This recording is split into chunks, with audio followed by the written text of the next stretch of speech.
মিছিল ইতিমধ্যে সম্পন্ন করেছি। এজন্য সকলকে আন্তরিক ধন্যবাদ এবং মোবারকবাদ জ্ঞাপন করছি।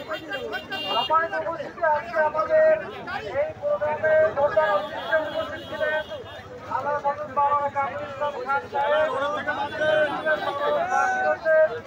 উপজেলা কর্মপরিষদ সদস্য এবং উপস্থিত ছিলেন ইউনিয়নের বিভিন্ন পর্যায়ের এবং সম্মানিত সংগ্রামী জনতা, আপনাদের সকলকে আন্তরিক ধন্যবাদ এবং মোবারকবাদ আবারও জ্ঞাপন করে প্রোগ্রামকে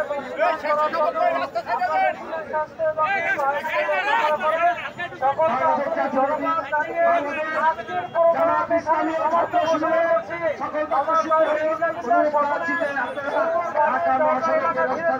আপনারা